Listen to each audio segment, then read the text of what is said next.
Legends cup 2025 season 4 విజేతగా metro cricket club జట్టు గెలవగా సర్దార్ 11 జట్టు రన్నరప్ గా నిలిచింది. స్థానిక ఎస్పీ కార్యాలయంలో జరిగిన కార్యక్రమానికి ముఖ్య అతిథులుగా Rajahmundry city MLA Adireddy Vasu, MLC Somu Veerraju హాజరై విజేతలకు బహుమతి ప్రదానం చేశారు.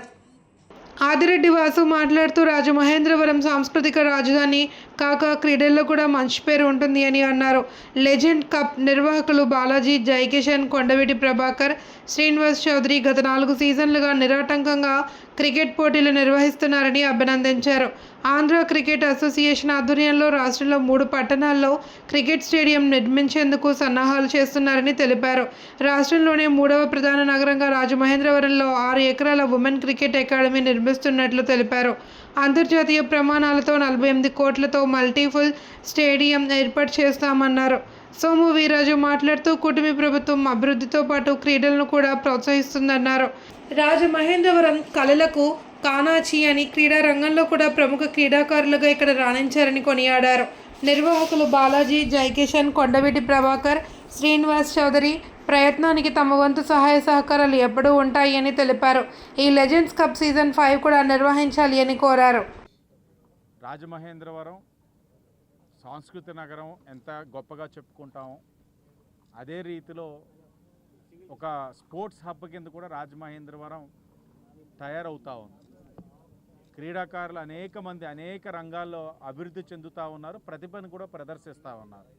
ఒక పక్కన క్రికెట్తో పాటు బ్యాడ్మింటన్ కానీ, టేబుల్ టెన్నిస్ కానీ, ఇలాంటి పరిస్థితుల్లో వాళ్ళకి ప్రోత్సాహం కావాలి. అలాగే వాళ్ళ యొక్క ప్రతిభని ప్రదర్శించడానికి ఒక వేదిక కావాలి. అలాగా ఒక ప్రోత్సహిస్తూ వాళ్ళ యొక్క ప్రతిభని ప్రదర్శించడానికి ఈ లెజెండ్స్ ఏదైతే టోర్నమెంట్ ద్వారా సోదరులు చేస్తున్న కార్యక్రమాన్ని మనం అందరం కూడా అభినందించాలి. ఎందుకంటే టోర్నమెంట్ పెట్టాలంటే చిన్న విషయం కాదు. అది ఆర్థికపరమైన సమస్యలు ఒక్కటే ముడిపడి ఉండవు. ఆర్థికపరమైన సమస్యలతో పాటు ఆ టీమ్ సెలెక్షన్ కానీ, టోర్నమెంట్ రన్ చేయడం కానీ, ప్రతిరోజు లెగిసి అక్కడ అన్నీ కూడా టీమ్స్ ఫిక్స్ చేసి దాని తర్వాత ఎంపైరింగ్లో డెసిషన్స్ దగ్గర సెన్సిటివ్నెస్ ఉన్నప్పుడు వీటన్నిటిని డీల్ చేసే బదులు టోర్నమెంట్ పెట్టకుండా ఉంటే మంచిదేమో అనుకుంటారు చాలామంది. కానీ వీళ్ళు సమర్థవంతంగా పెడుతున్నారు. నెక్స్ట్ ఇయర్ కూడా ఏం చేయాలని కూడా ఇందాక కృష్ణ సోదరులు చెప్తా ఉన్నారు. పని అనేది ఏదైతే ఉంటుందో త్రికరణ శుద్ధిగా కమిట్మెంట్తో మనం పనిచేస్తున్నప్పుడు అన్ని సహకారాలు అన్ని విధాలుగా తప్పకుండా వాటికి లభ్యమవుతాయి. ఇంకా మంచి కార్యక్రమాలు మీరు యోజన చేయండి. మన ఎమ్మెల్యే గారు ఈ క్రికెట్ బోర్డుతో కూడా సంబంధాలు ఉన్నటువంటి పెద్దలతో మాట్లాడతారు.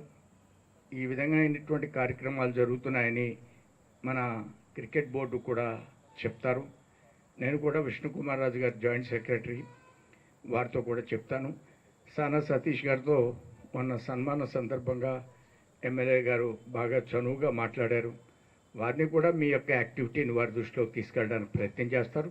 నేను విష్ణుకుమార్ రాజు గారి దృష్టిలోకి తీసుకెళ్ళడానికి ప్రయత్నం చేస్తున్నాం. మేము ఇలా చేస్తున్నాం అనే అంశాన్ని వారి దృష్టికి తీసుకువెళ్ళాలంటే వారు ఏం చేస్తారు అనేది కాదు. ఆ విధంగా మీరు తప్పకుండా ఈ ప్రయత్నాన్ని నిరంతరం కూడా కొనసాగించాలని కోరుతూ నేను ముగిస్తున్నాను.